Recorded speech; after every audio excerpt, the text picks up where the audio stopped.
Media के माध्यम से अवगत करना चाहता हूं कि इस विशेष रूप से उत्तर प्रदेश, जो देश का सबसे बड़ा प्रदेश है, यहां पर हम लोग सामूहिक रूप से मिलकर काम करेंगे और साथ ही साथ मकसद है उत्तर प्रदेश में हम सब मिलकर सरकार बनाएंगे और जो भाजपा सरकार है, जिस तरीके से अभी पूर्व में संविधान बचाओ भाजपा हटाओ के नाम पर चुनाव लड़कर के केंद्र में भाजपा को बैसाखी पे लाके खड़ा किया गया, उसी प्रकार से उत्तर प्रदेश बचाओ भाजपा हटाओ के नारे के साथ उत्तर प्रदेश को भाजपा मुक्त करने के लिए हम सब एक लोक मोर्चा के रूप में संयुक्त रूप से काम करेंगे और विशेष रूप से जो आज उत्तर प्रदेश में हाहाकार मचा हुआ है, उत्तर प्रदेश की जनता त्रस्त है, चारों ओर गुंडाराज है, कहीं स्कूल बेचा जा रहा है, कहीं स्कूल बंद किया जा रहा है, तो कहीं देश बेचने का पाप किया जा रहा है। इन सब को देखते हुए जो विशेष रूप से वंचित समाज है, यानी इस देश के ऐसे बहुतेरे समाज जिनको आज तक सत्ता में किसी ने भी हिस्सेदारी नहीं दी है, इसलिए जो भारतीय संविधान में प्रतिनिधित्व दिए जाने का प्राविधान कभी बाबा साहब डॉक्टर अंबेडकर ने सोचा था, जिसके बिना पर सामाजिक परिवर्तन के महानायक मानवर कांशीराम जी ने एक स्लोगन दिया था, जिसकी जितनी संख्या भारी उसकी उतनी हिस्सेदारी के रास्ते चलते हुए हम समाज के सभी वंचित उपेक्षित समाज को कोशिश करेंगे सत्ता शासन में हिस्सेदार बनाकर हुक्मरान बनाने का, सम्मान स्वाभिमान के साथ जीने का, प्रदेशवासियों को अवसर देने का हमारा प्रयास होगा। इसी के साथ ही साथ जो आज यहां पर 9 पार्टियों के राष्ट्रीय अध्यक्ष और संस्थापक यहां इकट्ठे हैं, उनको मैं धन्यवाद देता हूं कि उन्होंने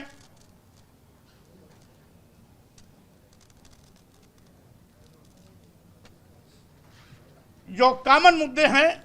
उस पर एक मत होकर के बिना शर्त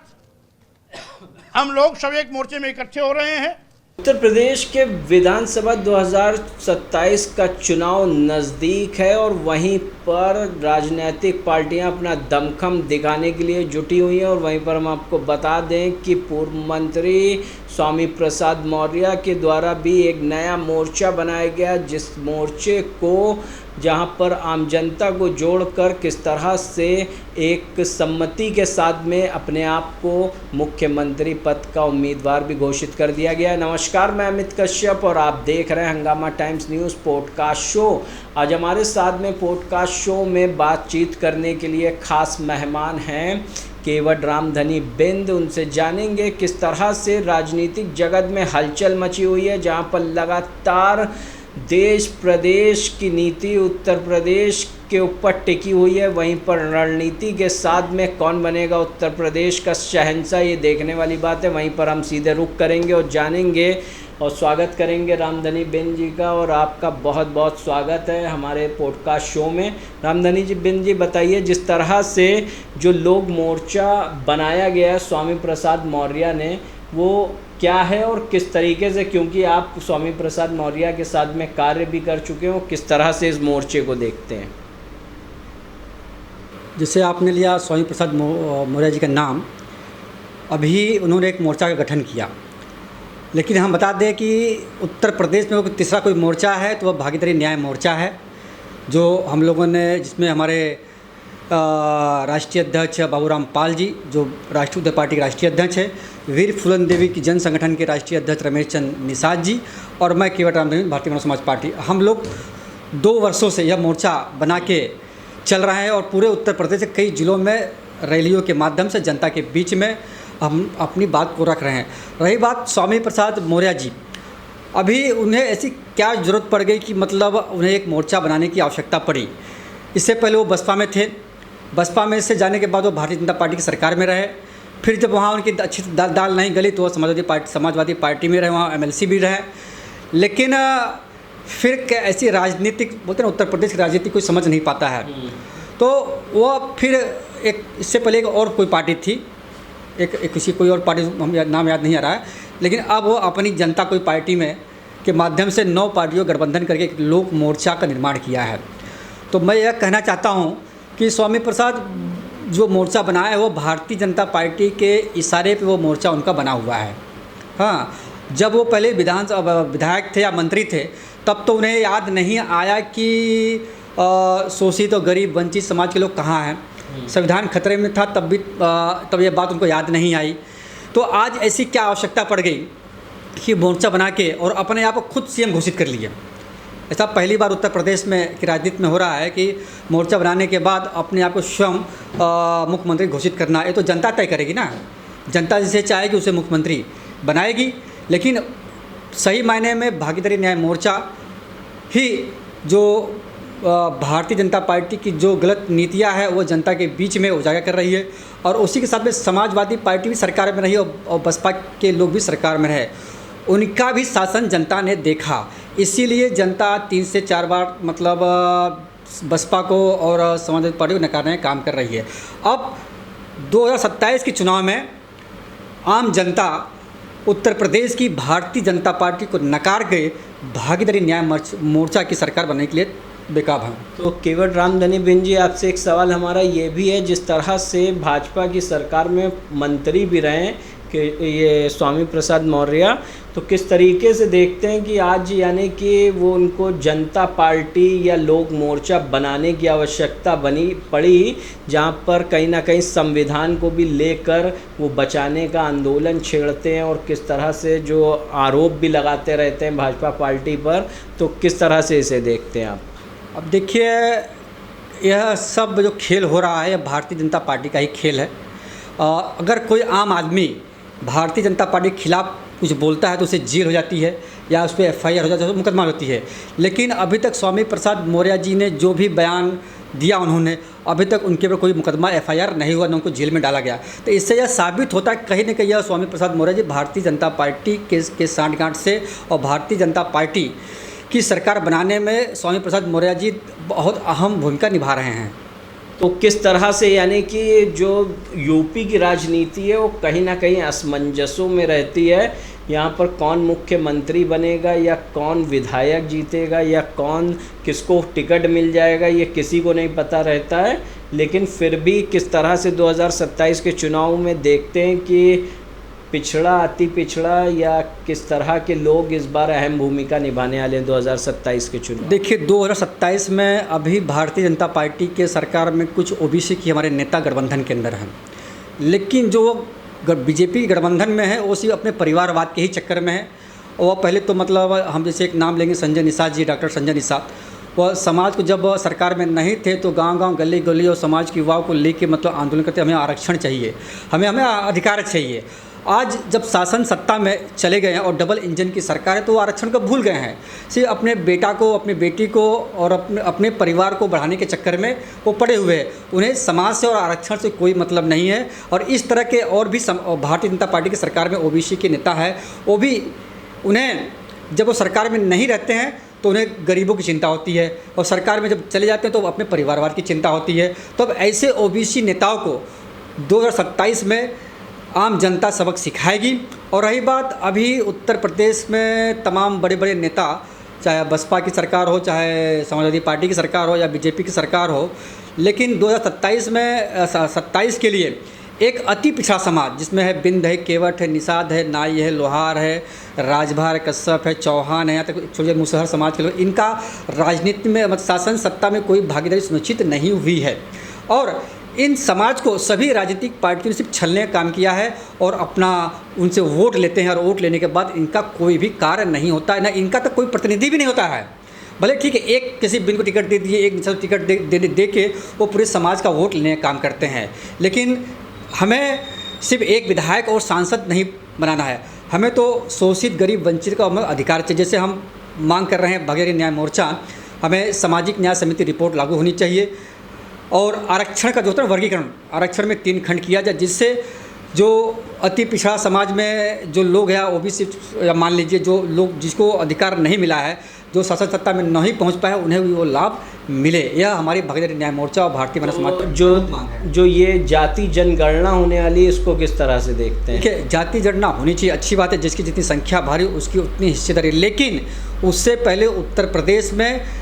सामाजिक न्याय समिति रिपोर्ट और आरक्षण का वर्गीकरण हो, उसके बाद ही जाति जनगणना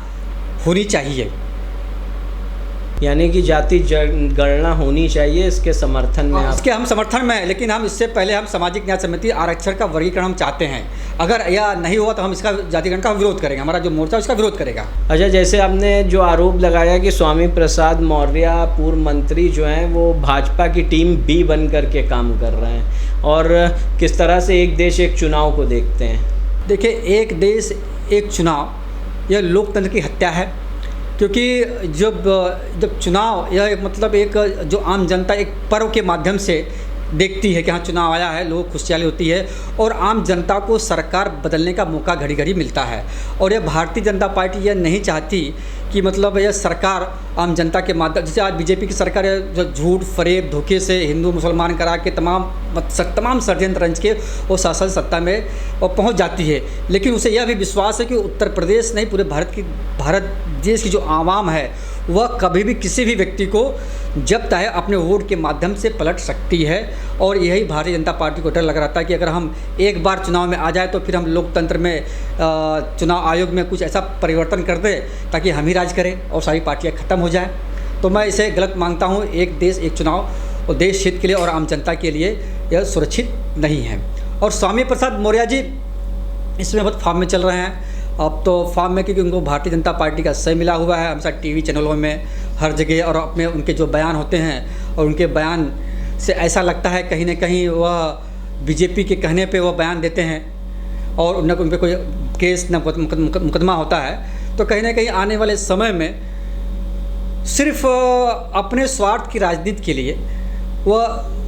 बहुजन समाज को वो गुमराह कर रहे हैं। लेकिन अब स्वामी प्रसाद की जो पहले वह सरकार में थे और तमाम राजनीतिक पार्टियां बदले, बसपा से बीजेपी में गए, बीजेपी से सपा में गए, फिर अपनी एक पार्टी बनाए, तो वह ऐसे दल बदलू नेता को जनता समझ चुकी है। और क्योंकि दल बदलू के नेताओं के ऊपर जनता विश्वास नहीं करती, जनता उसी पे विश्वास करती है जैसा आपका एक विचार। मैं बहन मायावती जी को बहुत बहुत धन्यवाद दूँ, क्योंकि उनकी एक विचारधारा होती है बसपा की सरकार, वो एक जगह टिकी हो तो टिकी हुई है। उनके एक विचार, एक सिद्धांत सही है। हम तो चाहेंगे कि अगर बसपा की सरकार छोटे छोटे दलों को अगर मिला के काम करना चाहती है तो हमारा जो मोर्चा है हम लोग साथ करेंगे, और फिर से हम लोग 2027 में बहन मायावती को मुख्यमंत्री बनाने का काम कर सकते हैं। तो जिस तरह से आपने बताया कि भाजपा किसी भी तरीके से स्वामी प्रसाद मौर्य जो पूर्व मंत्री, उनके ऊपर उनके बयानों के लेकर के मुकदमा या कोई भी एफआईआर नहीं कराती, अगर करा देती है तो आप ये मान लेंगे कि भाजपा की बी टीम नहीं है? अब देखिए, कराने के बाद उन पर भी ईडी सीआईडी की जांच होनी चाहिए। हाँ, तो मतलब इक्का दुक्का केस तो भाई दिखाने के लिए भी हो जाता है, छोटा मोटा केस, लेकिन जो सही मायने में बीजेपी अन्य लोगों को टारगेट करती है तो ऐसा करे तो सब समझ में आवे। यानी कि आप चाहते हैं कि उनकी कहीं ना कहीं एसआईटी और अन्य जितनी भी ईडी और सीबीआई जो भी है जांच करा दी जाए, तब आप मानेंगे? जांच देखिए, अब सही क्या है गलत क्या है, अब अगर उन्होंने कोई गलती किया होगा सरकार के अंदर या कोई घोटाला किया होगा तो जरूर जांच कराएगी, अगर नहीं किया होगा तो नहीं कराएगी। लेकिन यह है, सत्य है, जैसे 2022 के चुनाव में असदुद्दीन ओवैसी का एक मोर्चा बना, ठीक है, और वही देखिए मोर्चा बनने के कारण मतलब समाजवादी बैकफुट पे गई। बैकफुट पे जाने के बाद भारतीय जनता पार्टी सरकार आसानी से बन गई, और वही फिर से सिचुएशन भारतीय जनता पार्टी की जो